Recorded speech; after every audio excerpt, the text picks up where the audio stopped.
नहमदुहु व नुसल्ली अला रसूलिहिल करीम अम्मा बाद फ़ाऊज़ु बिल्लाहि मिनश शैतानिर रजीम बिस्मिल्लाहिर्रहमानिर्रहीम। अस्सलामु अलैकुम नाज़रीन, कैसे हैं आप? उम्मीद करती हूँ आप सब खैर औफियत से होंगे, ठीक ठाक होंगे। नाज़रीन, हमारा आज का मौजू बहुत अहम है, शुगर यानी ज़ियाबितस।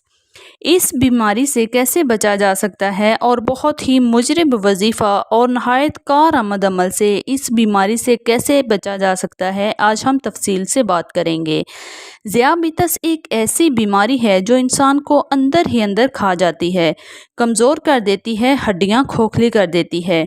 आप ये सुनकर हैरान होंगे कि ज़ियाबितस तेज़ी से बढ़ती हुई एक बीमारी है और एक अंदाजे के मुताबिक दुनिया भर में 42 करोड़ से ऊपर लोग इस बीमारी का शिकार हैं। आलमी अदारा सेहत के मुताबिक ये तादाद 40 साल पहले के मुकाबले में 4 गुना ज़्यादा है।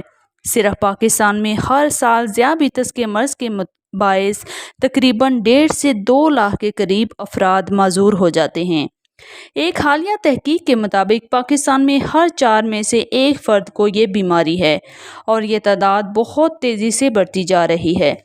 यही नहीं, पाकिस्तान में ज़ियाबितस से होने वाली 8वीं बड़ी वजह अमवात की भी यही है। नाजरीन, शुगर से बहुत से लोग बहुत कमज़ोर और कुछ लोग बहुत ज़्यादा मोटे हो जाते हैं। ये बीमारी बहुत ज़्यादा खाने से भी लाहक हो जाती है, ख़ासकर वो इंसान जो खाने के बाद बैठ जाते हैं या फिर लेट जाते हैं।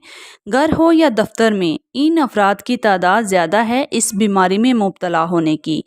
नाज़रीन ग्रामी, जो वजीफ़ा आज मैं आपको बताने वाली हूँ बहुत ही मुजरिब वजीफ़ा है। साथ में जो अमल बताऊँगी वो भी लाजमी करें, आपको बहुत ही हैरत अंगेज़ नताइज मिलेंगे और हमेशा हमेशा के लिए इस बीमारी से निजात भी मिल जाएगी इंशाअल्लाह। आगे बढ़ने से पहले आप सबसे गुजारिश है, जो मेरे चैनल पर नए हैं सब्सक्राइब कर दें, लाइक और शेयर भी कर दिया करें ताकि इस मुफीद अमल से अपने प्यारों का भला कर सकें और ढेरों दुआएं ले सकें। जी नाज़रीन, सबसे पहले आपने दरूद शरीफ, दुरूद इब्राहिमी 3 बार, 5 बार या 7 बार पढ़ना है। इसके बाद ये आयत 1 बार पढ़नी है, इन्नाहु अला रज्इही लक़ादिर। इसके बाद सूरत आदियात 1 मरतबा पढ़ें। ये वजीफ़ा आपने दिन में किसी भी हिस्से में करना है। ये अमल आपने 2.5 माह बिला नागा करना है।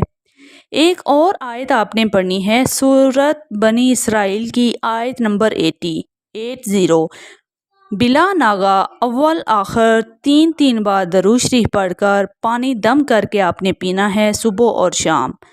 ये दुआ हाई ब्लड प्रेशर के लिए भी बहुत ही मुफीद है। दुआ ये है, रब्बे अदखिलनी मुदखला सिद्किन व अखरिजनी मुखरजा सिद्किन वजअल्नी मिन लदुनका सुल्तानन नसीरा। इसका तर्जमा कुछ यूँ है, ए रब, मुझको खूबी के साथ पहुँचाइयो और मुझको खूबी के साथ ले जाइयो और मुझको अपने पास से ऐसा गलबा दीजिए जिसके साथ नुसरत हो। नाज़रीन, आप साल हर साल मेडिसन खाते हैं, सिर्फ 2.5 माह ये वजीफ़ा कर लें पूरे दिल से, आपको हमेशा के लिए इस बीमारी से निजात मिल जाएगी इंशाअल्लाह। अब मैं आपको कुछ ऐसे फल बताने वाली हूँ जो शुगर के लिए नहायत ही मुफीद हैं। चकोतरा, आड़ू और जामुन ऐसे फल हैं जिनमें अल्लाह रब्बुल इज़्ज़त ने कुदरती इंसुलिन वाफर मिकदार में डाल दी है। ये फल शुगर को तेज़ी से कंट्रोल करने में मावन साबित होते हैं। इन फलों का इस्तेमाल भी कीजिए और वॉक सुबह शाम अपना मामूल बना लें ताकि इस बुरी मर्ज़ से छुटकारा पाया जा सके। अल्लाह रब्बुल इज़्ज़त से दुआ है कि हर इंसान को इस बुरी मर्ज़ से महफूज रखे और शिफाए कामला अता फरमाए।